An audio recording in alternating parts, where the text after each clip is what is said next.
Great. So thank you all so much for joining us tonight, taking time out of your busy day to attend our comprehensive plan update.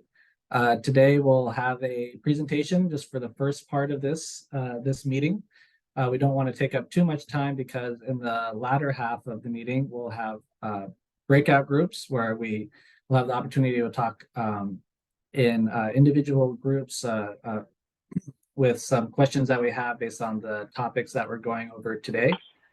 And I'm going to go ahead and start with introductions.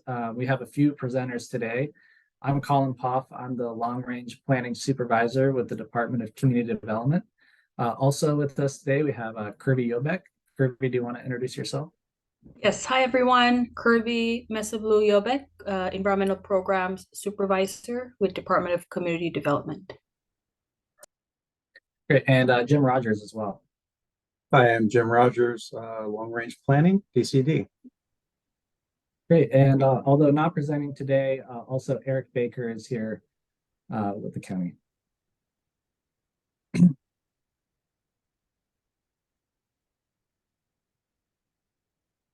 Hi, everybody. Thanks, Eric. Eric presented a couple of weeks ago, so thanks to all of you who attended our other meeting as well. 2 weeks ago, we went over the topics of housing, land use, and economic development. We're picking up where we left off, and today we're going to be talking about the elements of climate change, environment, and transportation. So I'm just going to start with a brief refresher of the comprehensive plan update, the framework that we're planning in, some of those basics, and then we'll move on to talk about those three elements of the comprehensive plan update. Again, this is our periodic update. It's due at the end of 2024, so in December of 2044. And I'm going to do an icebreaker here to start with a couple of poll questions. So Caitlin, if you want to pull up the first question. So what part of Kitsap County are you joining us from?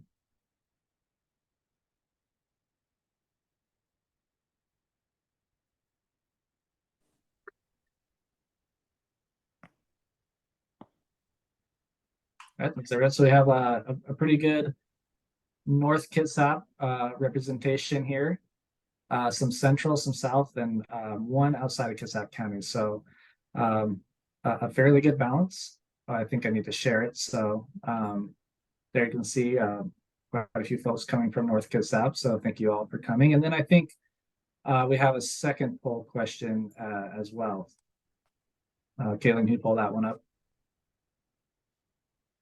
Great. So how did you hear about today's meeting?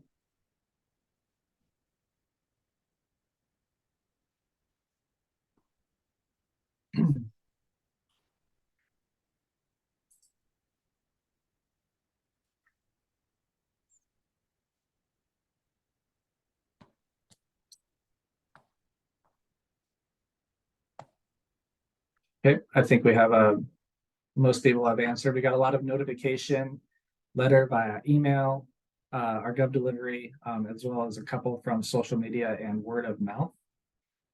So that's good to know. It's always good for us to know. Thank you. All right, so I'll go ahead and get started with Jackie. I'll go ahead and get started with our presentation. And also this is recorded, so it's available on YouTube afterwards if you want to revisit or share with someone that wasn't able to attend. So going on to the next slide, just let's get started with kind of a basic question here. Why is a comprehensive plan important? A comprehensive plan is a document that's really a blueprint for the county for the next 20 years, the 20-year planning horizon.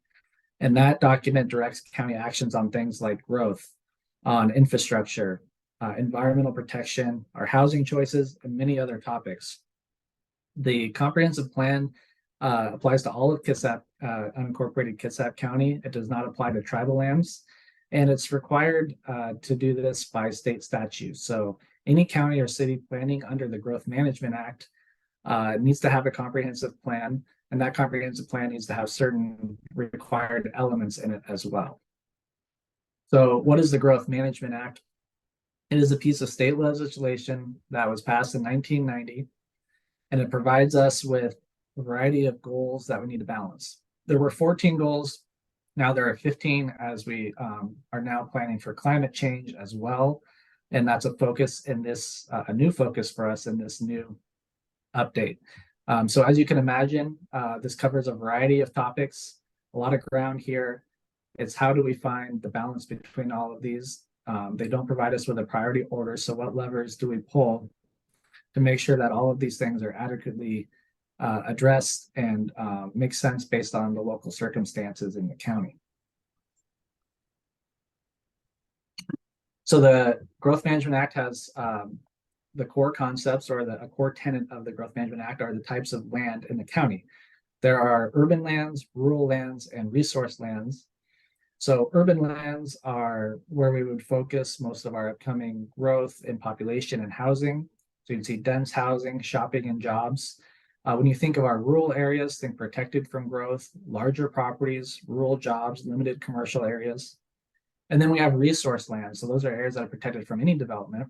We have some timberlands in the county, as well as some areas of mining. We don't have any actual agricultural zoning, but we do have small scale agriculture within our rural areas. So these distinctions are very important as we go forward. Correctly sizing our urban area, we actually have what's called urban growth area boundaries. So within that, that would be where we'd focus growth and focus urban services like sewer, sidewalks, and multifamily, things like that. So just adding a little bit more context here, going down from the state level, we have regional planning as well that we are trying to line up with. We are planning in a 4-county region. That's Kitsap, Snohomish, King, and Pierce County.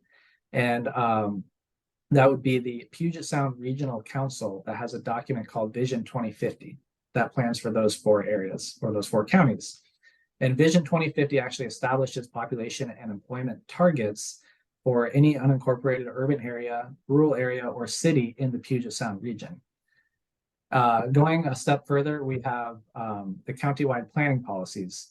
That's a document that is overseen by the Kitsap Regional Coordinating Council. It's a guiding document for the county and cities in Kitsap County and local transportation funding. So the Growth Management Act requires consistency with all of these things, consistency with those established growth, population, and employment targets. But where local control comes in is how do we get there? What is the implementation and things of that nature? But again, we need to have this consistency across the board. So when you open up our comprehensive plan, you're going to see these various elements or chapters. Or if you opened up our last plan, the 2016 update, actually, you'll see all of them but climate change. Climate change is the new element that we're looking to create. And so it's very exciting, and that's what we're talking about today.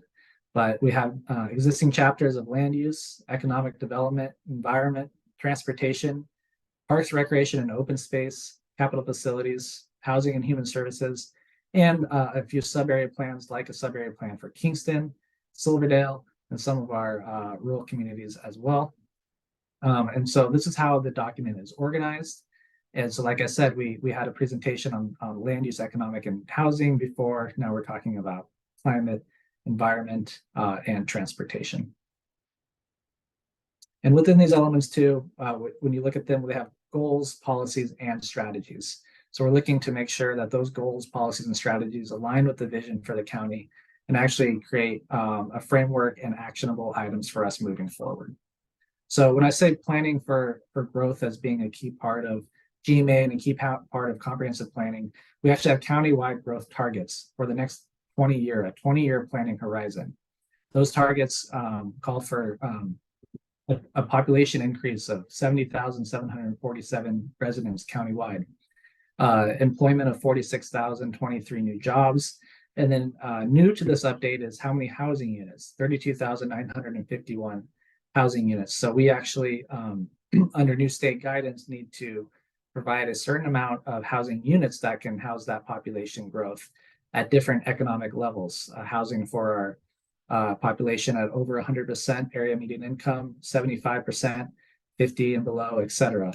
And so that's a key tenet as well. And then my last slide is that we're planning for equity as well. This is a new focus area for us in this update. And in Kitsap County, we maybe compared to other counties or jurisdictions, we don't necessarily have much of a geographic focus on where our BIPOC community lives. It's a little bit more spread out, but what we are looking to do is have that demographic focus. How can we make sure that all populations have adequate access to government services and information, expanded housing options, both public and private, access to transit options, as well as assessing health impacts in urban areas to the policies that policies.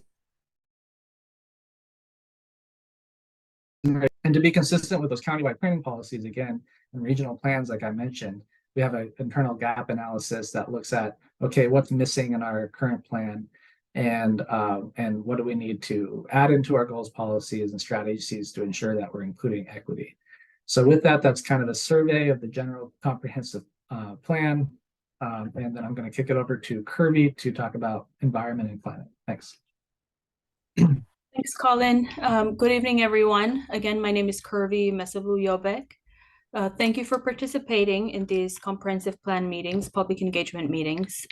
I'll be providing a brief overview of the environment element as well as the new climate change element. Next slide, Colin.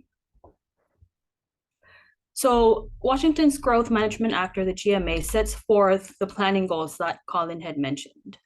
And there are 15 of those that guide the development of comprehensive plans. And one of those GMA planning goals aims to protect the environment, also enhance the state's high quality of life, and also protect and enhance our air quality, and water quantity.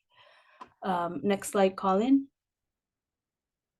And in addition to planning under the Growth Management Act, Kitsap County plans in coordination with other central Puget Sound regional communities that make up what we call the Puget Sound Regional Council. So Vision 2050, like Colin mentioned, is the most recent version of the region's plan. It highlights an environment goal to care for the natural environment by protecting and restoring our natural systems, by conserving habitat, by improving our water quality and reducing air pollutants. Planning at all levels also need to consider the impacts of land use, development, and transportation on our ecosystem. At the same time, they encourage that we implement actions locally to improve the health of Puget Sound. Next slide, Colin. And at the more localized level, we also plan in alignment with the countywide planning policies. So some of the natural environment goals in the countywide planning policies include reducing environmental impacts to vulnerable populations, conserving and enhancing the county's natural resources, critical areas, water quality and quantity, protecting our air quality, preserving and protecting and restoring habitat that support Endangered Species Act listed species and those critical habitats that support those species, and also coordinate watershed planning across jurisdictions, and create a regional network of open space, and last but not least, address climate change. So those are the things that the countywide planning policies, or the goals that are included in those. Next slide. So Kitsap County's vision for the environment, and this is based on the 2016 comprehensive plan, is protected natural resources through education, land use planning, and coordinating efforts that assures forests, clean air, and water are sustained for our current and future generations. The purpose of the environment chapter or element is to provide the goals, direction, and a path for the future of sustaining natural environments in Kitsap County that is consistent with the Growth Management Act, Vision 2050, countywide planning policies, but also input and feedback and the vision of our communities. Next slide, Colin. So some of the key points that we are exploring and evaluating for environmental goals include the protection and enhancement of our natural environments and ecosystems, treating the natural environment as an essential asset that we plan for and invest in, coordinating with internal and external partners on environmental recovery work and actions and programs, reducing the risk of damage to life, property, and the natural environment, and promoting stewardship, education, and outreach. So those are the things that we are kind of exploring and thinking and making sure that we want to kind of address or include goals and policies for in this new updated environment element.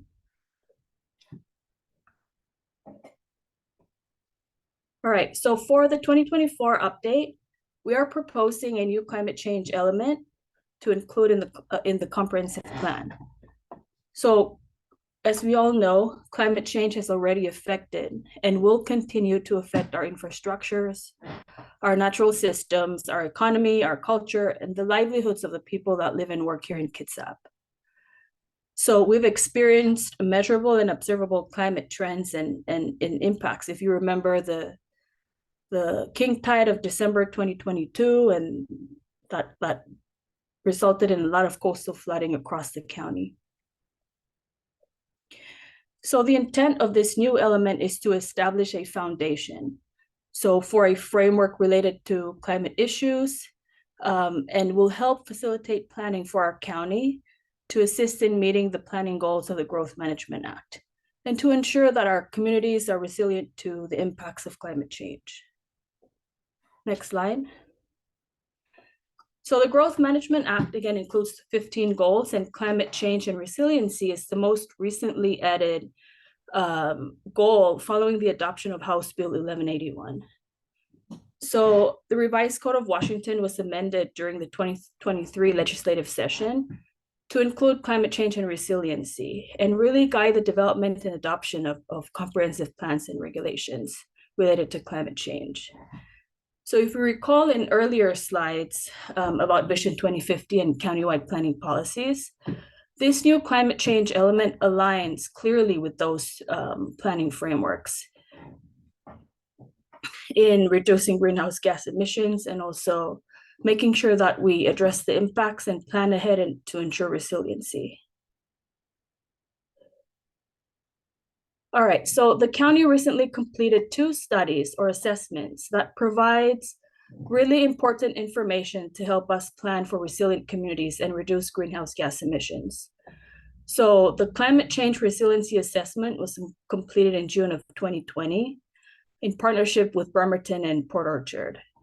So this study assesses and prioritizes the risks to Kitsap counties, like residents, our environment, economy, and infrastructures due to climate change. It provides a basis for resiliency planning and provides information needed by county agencies to prioritize specific threats. So the analysis provides a range of possible impacts based on the probability of them happening, the timing of when those will happen, like are they currently happening? Are we expecting them in 20 to 50 years? And the magnitude of those impacts to the public. So, and then another important, hold on, Colin, back to the first slide, yeah. So another important study that was completed more recently in 2022 is the greenhouse gas emissions inventory and analysis work. So this project completed a geographic inventory of the different sectors or the different kind of main emission sources here in Kitsap County. So these 2 studies are what we're using to inform this new climate change element. Next slide. So the climate change element is organized into 2 main sections. The first section is about climate resilience and adaptation. So this means the ongoing process of preparing for and adapting to climate change, and also minimizing the impacts to our infrastructures, our natural systems, and our communities. The second section is about greenhouse gas emission reduction. So this includes goals and policies that provide direction to how we can reduce our emissions locally. Next slide, Colin. All right, so the goals and policies in the resiliency and adaptation section are organized by the key findings in the climate resiliency study. So this study presents how we need to develop and include adaptation and resiliency goals and policies that focus on emergency preparedness and response, that focus on public health, the economy, culture resources, infrastructure, land use and development, hydrology, natural hazards, habitat, and fire. Because these are the things or the sectors or the key areas that will ultimately feel the highest impacts of climate change. For example, like for public infrastructure, some of the goals and policies may be related to the need to assess kind of how those, for example, coastal roads or roads that run along our shorelines, how vulnerable are those to sea level rise and coastal flooding? And what do we need to do as a county and as a community to make sure that those infrastructures are resilient? Or we have a plan B, like what do we need to do in 20 years to figure out the resiliency of that road and ensuring that communities are continue to be connected. Next slide. So the goals and policies in the second section, which is about greenhouse gas emissions reduction, are organized by the main emission sources in Kitsap County that were identified through the 2022 study. So this section will be organized by building energy, tree loss, and transportation, for example. And so the goals and policies in this section will focus on, like, for example, tree loss. What can we do? What programs, what services, what incentives can we provide, or guidelines to ensure that trees are retained or replaced, or we have a program to incentivize the planting of trees in areas where it's feasible, to minimize or to help with greenhouse gas emission reduction targets. And so that's it for climate change, and I'll pass it over to Jim. All right, thanks, Kirby. I'd like to start out with a few fun facts about transportation elements, or about our transportation system, rather. The county road department maintains over 20,000 signs, 20 miles of guardrails, and 915 miles of roadways, requiring over 1,600 miles of painted lane stripes. Think about that, 1,600 miles. The county also maintains 145 miles of on-road non-motorized facilities and more than 7 miles of off-road non-motorized facilities. We also have 371 miles of water trails. We spend about $15 million a year on transportation projects. And Kitsap Transit operates 37 fixed route buses, 35 worker driver buses, and 4 ferry routes transporting more than 3.8 million riders per year. Washington State Ferries operate 4 ferry terminals in the county and transport 8.3 million riders per year. And we have over 100 miles of state highways in Kitsap County. And we don't control those state highways, but we do need to monitor them for the impacts of our land use on those state highways. On the next slide, we can see some of the guidance that is guiding this transportation element. The purpose is to guide transportation planning and design decisions for unincorporated Kitsap County, primarily through level of service standards in coordination with other jurisdictions, the Puget Sound Regional Council, and the Peninsula Regional Transportation Planning Organization. Those are the 2 governing bodies above us here in Kitsap. Some of the other elements that are most affected by transportation are land use, economic development, which is employment, capital facilities, housing and human services, and parks and recreation.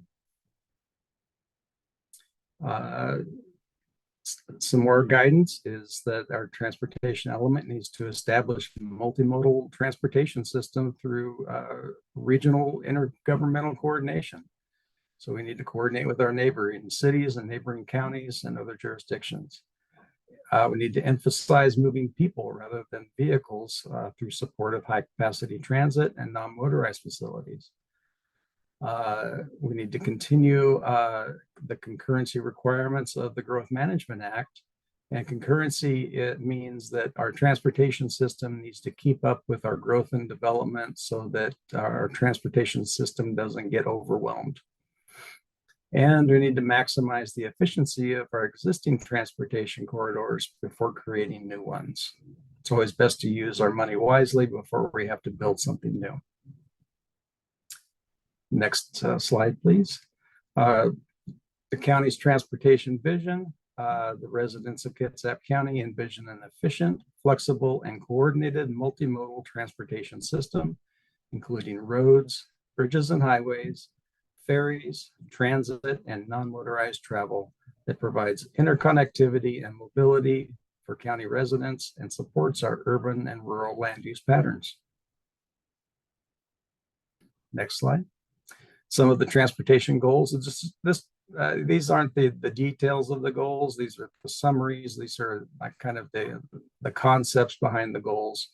And so as you're looking through these, if you have suggestions for changes or additions, please bring that up in when we go into our group chats. One is to provide a safe multimodal system for all ages and abilities in coordination with the jurisdictions. Provide a system with flexibility to expand for economic development and national defense. Ensure public participation in planning and understanding of the choices and implications of those decisions. And provide transportation choice with an emphasis on moving people rather than vehicles. Got a few more on the next slide. Design a transportation system that supports and enhances neighborhood identities. Avoid first and then mitigate negative environmental impacts caused by the transportation system. Coordinate with our marine transportation systems for efficiency and reliability. Develop a non-motorized facilities primarily within the street right-of-way. We do have some that are within parks and other areas, but they are primarily within the non-motorized or within the street right-of-way. And develop funding strategies and financing plans to meet those transportation needs. Some of the strategies that we'll use to hopefully accomplish those goals is to focus on safety, improve our levels of service, grow the non-motorized access and reduce dependency on single occupancy vehicles, coordinate with our neighboring jurisdictions, and recognize changing land use and demographic trends. So we have two plans, the 20-year plan, that's the plan that's going to take us out to 2044. And we also have a 6-year plan. Now the 6-year plan is our construction plan. It's a plan that gets updated annually. So as projects are built, new projects can come onto that 6-year plan. And then we also have the 20-year plan, which the comprehensive plan will provide for us. It gives us a snapshot of what we're predicting 20 years out as far as roadway conditions based on the growth patterns and the alternatives that we select for this plan. And that those 20-year roadway impacts are what will help feed the 6-year plan going forward. The 6-year plan is funded. All those projects on there for the next 6 years have funding dedicated to them. The 20-year plan is not. So as those projects make it onto the 6-year transportation improvement program, they will have some funding dedicated to them. Next slide. Transportation levels of service. So this is where the county will allow the concurrency threshold, which is the percentage of lane miles that are allowed to fall below the level of service standard is 15%. Currently, it looks like the north end is at 4%, and central 1.5%, and south 1.4%. Now these numbers are based on the 2036 projection in the 2016 comp plan. We'll be updating these out to 2044. So all these numbers will change. The base deficiencies probably won't change much, but the future deficiencies probably will. The current level of service standard for roadways in the rural area is a level of service C, which is moderate traffic conditions.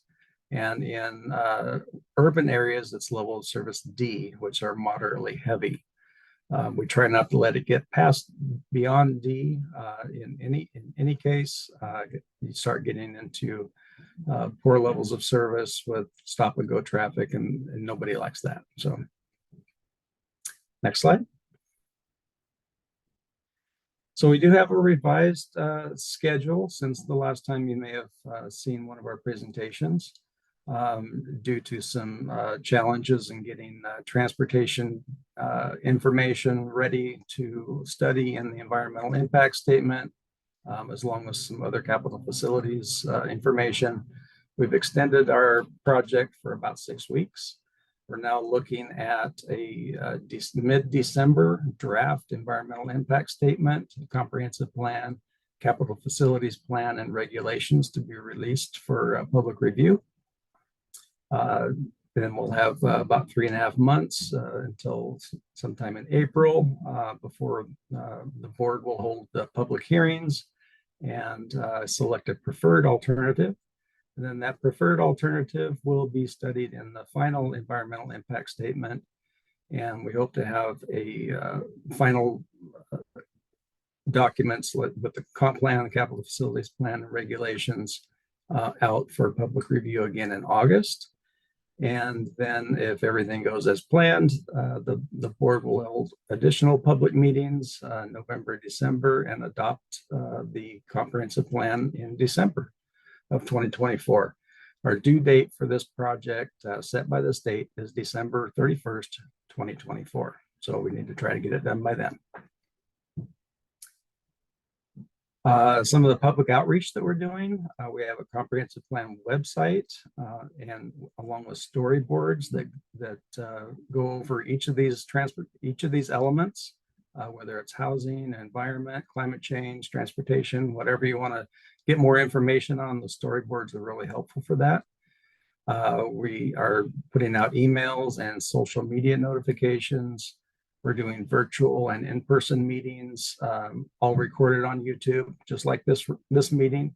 It will be recorded. So if anyone that you know has missed this or missed part of the presentation that they would like to see it, get on our website and you'll find a YouTube link to watch it.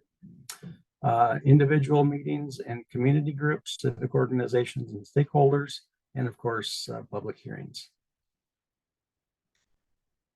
So next slide, please. So I think we're going to go into great breakout groups here in just a minute. All the groups will be discussing the same issues and have the same questions presented to them. We have quite a few people on here. I'm not sure how many exactly, but we're going to break up into 3 or 4 different groups so we can have smaller discussions. And then after those breakout groups, we'll come back together and everybody will just do a quick 2 or 3 minute report out on what they heard in those groups. So if we can go to the next slide, we can see some of the questions that will be asked in these groups. These are just questions to help get conversation started. So for climate change, you don't have to write these down. We're going to have these up on the screen for you in each of the groups, all these questions, so you don't have to write them down now. But for climate change, what climate change impacts are you most concerned about? What solutions would help improve resiliency of our communities? Which element may need the most attention in regard to climate change? And then on the environment, next slide. What are the pressing environmental concerns over the next 20 years in Kitsap that we should focus on in this comprehensive plan? What programs or technical assistance and services are needed to promote natural resources, protection and restoration? And as housing and development come to our urban areas, how can we best protect and restore the environment? And then finally, a couple of transportation questions. As we increase density in our urban areas, how would you handle the additional travel demand? And what is Kitsap's greatest transportation need right now and over the next 20 years? So I think with that, I think Caitlin, if you can break us up into breakout groups, and then we'll come back and meet all together again and report out.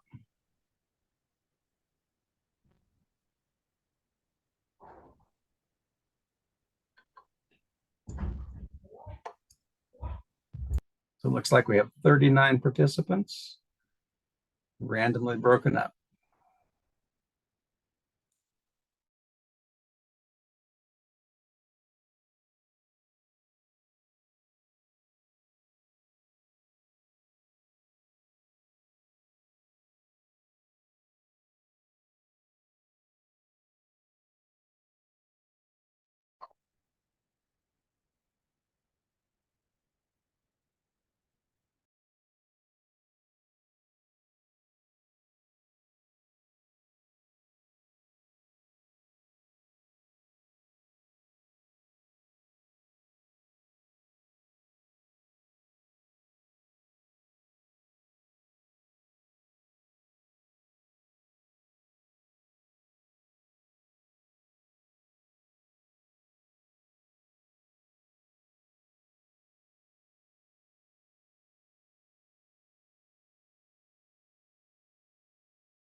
Hey there, I still see a few people in the main lobby. Did you guys get an invitation to join a room?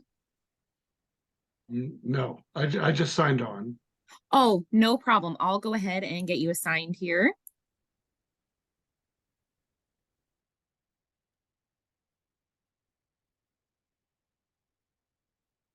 And then I will get you assigned to Eileen. Thank you.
Sorry about that, Mr. Peterson.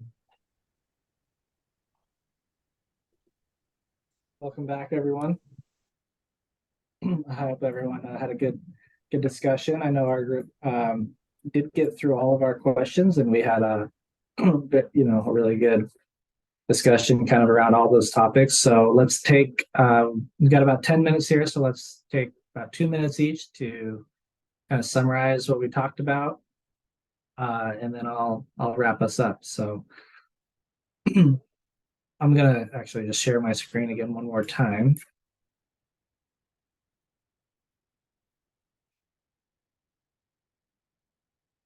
Just one moment, sorry. Okie doke.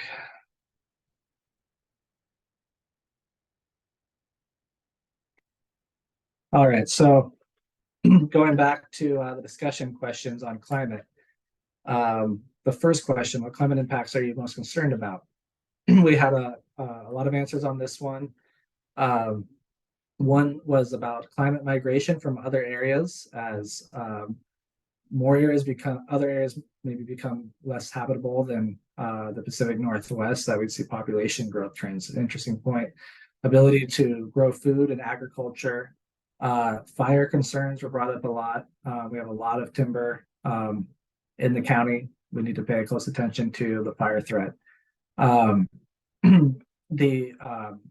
But the ability to have tree retention in the county and the impact, the way that can be a mitigation strategy is going to be very important as well. On transportation, the impact of having electrified vehicles and bike lanes and things like that as mitigation strategies. Threats also include just the greenhouse gas emissions that we have, as well as flooding and sea level rise. What solutions would help improve resilience of communities? Having incentive structure for people to keep their trees, maybe property tax incentives, make it a win-win situation for tree retention. Converting tree farms to a more diverse forest. Tree retention, replacement and retention, and recognizing that tree retention often has those mature trees that are the most valuable. And but also being mindful of property rights. So if we talk about tree retention, talking about property rights as well. And then the air quality impacts that might be coming our way. We know about poor air quality from fires. So having notifications, alerts to folks or vulnerable populations of air impacts. And what element may need the most attention in regards to climate change? Transportation. We may need actual infrastructure that allows us to have other modes of getting around off-street biking facilities, not just on shoulders. Buildings and land use would be, our energy is an element to pay attention to. And then having reliable public transportation is kind of one of those basic things that would improve our attention to climate change. Having reliable public transportation, that's a win-win for us. On the environment side, what are the most pressing environmental concerns in the next 20 years? Just that we are continue to be the gateway to the Olympics, so that we should think about our role in that, and our community character should be a focus on. Let's keep that. Let's keep that. What programs, technical assistance and services are needed to promote natural resources protection and restoration? We need to have better, adequate forest management. Think about the wildfire threat. We also need to know about the industries that we have in Kitsap County. Are that they the best on our natural resources? Should we think about how our industries, affect the environment, and how can we diversify that? And as housing and development come to urban areas, how can we best protect and restore the environment? One thing is to think about those UGA expansions, urban growth area expansions, or what effect is that going to have on our farms and wildlife areas? Within urban areas, think about it in terms of quality of life, things that you can do to walkable streets, green streets, good open space, and limited energy use in buildings. Things like that would be better for the environment. And then on transportation, how can we, as we increase density, how would you handle the additional travel demand? On the land use side, promoting compact mixed-use development would encourage more efficient use of transportation. With that, you need to have multimodal infrastructure. Complete streets is one of those things, so that it's actually safe or comfortable to use sidewalks and bike lanes. you have connectivity so that you don't just have a sidewalk that ends and then begins again. And then also being clear about the criteria. How do we prioritize multi-use pathways in these projects in Kitsap County? The public would love to know. How do we do that? And then what's our greatest transportation need right now? We got cut off a little bit, but I heard Gorse as being one. So that was our group. And let's try Jim. Do you want to talk about your group? Yeah, we can do that. We didn't go through each question one by one, so we just kind of opened it up for everyone to talk about whatever they wanted to. And so I'm not sure I got all the answers under the correct question, but here we go. What climate change impacts are you most concerned about? Lack of shade trees, and some of the solutions for that were maybe to pay for trees that are cut and to help fund tree growth elsewhere. And there were also some concerns about property right issues with those tree cutting and having to pay for that. Some of the solutions that would help improve resiliency for communities, better and more realistic education about the risks of climate change. And then if we hop down to the environment, most pressing environmental concerns over the next 20 years, we should focus on the comp plan, build in urban areas and don't expand those urban areas. The county should take responsibility for for streams, such as the inspections, maintenance, and monitoring of streams. Save more trees when developing properties, and enhance buffer requirements. Less clear cutting of trees, less tree cutting along rights of way. Help keep trees protected from wind blowdowns. Better buffers to protect the streams and wetlands, and greenbelt buffers between new development and existing neighborhoods. And fresh drinking water is a big concern. What programs or services might be able to promote natural resource protection? Fire education, public fire education, particularly around burn bans. Banning fireworks during burn bans, fireworks enforcement, and promote working forests. And as housing developments come to the urban areas, how can we best protect and restore the environment? The idea of microvillages was introduced to help reduce trips outside of those neighborhood transportation trips outside of that neighborhood. There was some concern about the Island Lake proposed development. Keep urban services in urban areas, such as YMCA, and support schools with facilities closer to them for their health. And under transportation, as we increase density in our urban areas, how would we handle the additional travel demand? Need wider shoulders for non-motorized transportation and walkers, and need complete streets to enhance pedestrian safety, and need better funding alternatives for shoulder widening or paving existing shoulders. It's apparently quite expensive to expand or pave shoulders. And there's some issues with not being able to do that as easily as maybe we should be able to. What is Kitsap County's greatest transportation need right now and over the next 20 years? Ferry system improvements.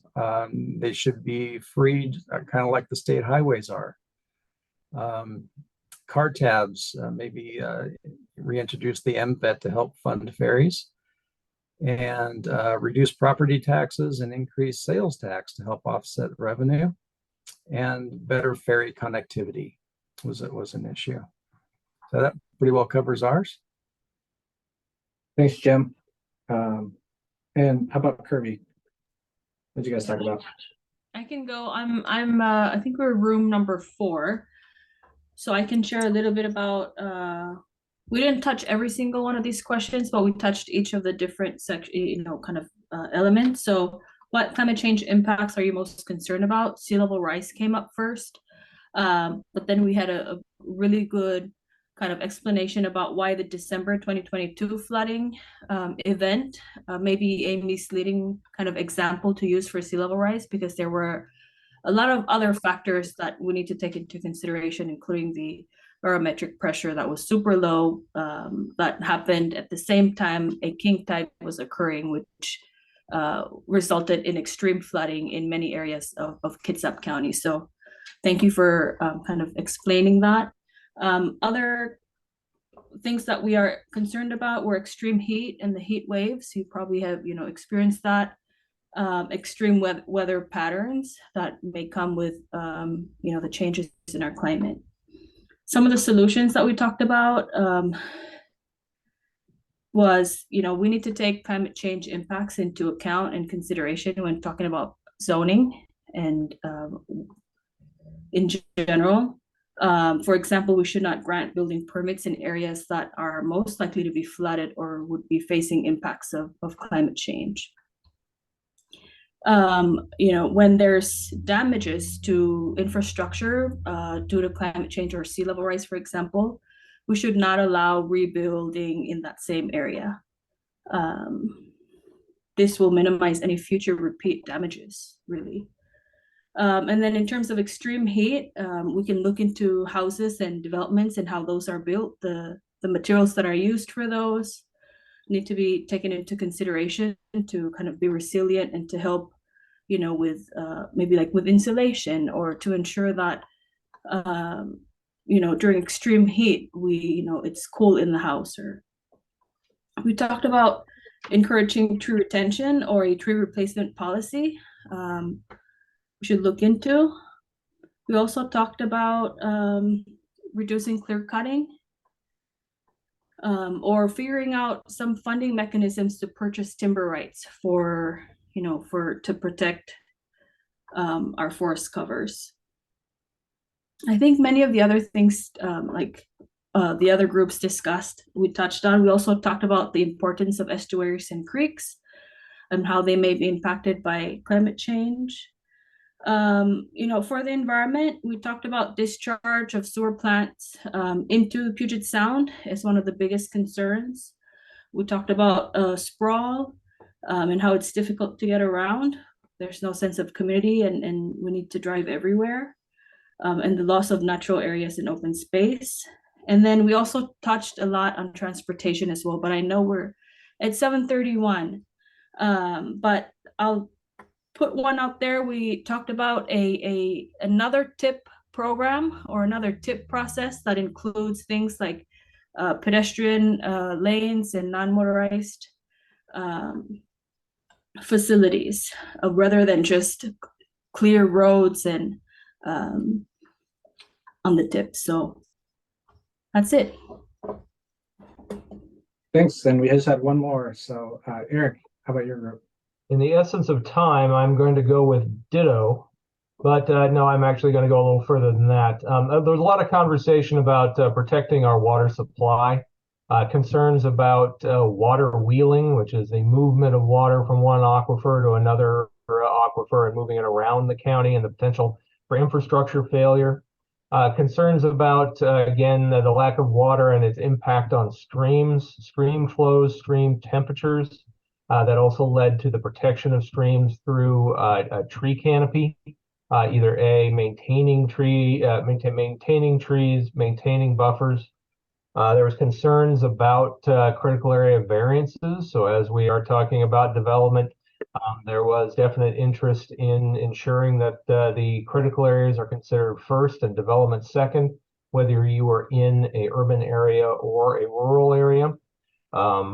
I think there's a lot of fear of contamination of our aquifers, as well as ensuring that we are balancing the needs where possible. But it really kind of comes down to the protection of our streams, our shorelines.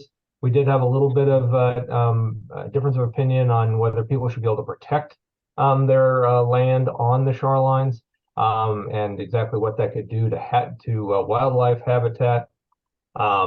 So again, it was very protecting of critical areas, and particularly protecting our water aquifers, especially as things get warmer. And then just on transportation, a lot of connected communities through trails, not necessarily through open spaces, but along roadways. Taking a look at rail lines as a option for certain parts of the county that might have that infrastructure. And then if you are going to provide non-motorized opportunities, ensure that they're protected from the vehicle public. People need to feel safe while using alternate forms of transportation. And we really didn't touch on transit. So I'm going to say thank you, everybody. All right. Thanks all. That was sounds like a lot of really great ideas. So it doesn't stop here. There'll be more opportunities, but I also say that all of these responses are going to be collected and summarized, and we'll put them on our website. Hopefully, could be sometime tomorrow, could be on early next week, but you'll see those on our website. That QR code goes to our website. We also have the URL down there, so that's where you can see any of our project documents, upcoming ways that you can engage, that you can see the next milestones, events coming up. So please bookmark that page. And then there's an email there, compplan@kitsap.gov, if you want to again provide more comment, something that you would like on the public record, or just respond more to these types of questions. Please send it to that email. I do check that daily, so I appreciate that.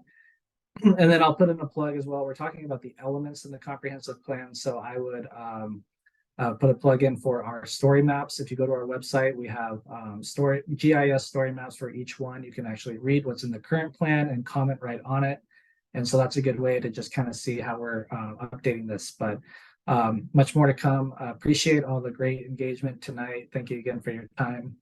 And we'll end it there, and enjoy your dinner or your drive home or whatever is next. So thanks all. Appreciate it. Thank you. Night, everybody. Thank you.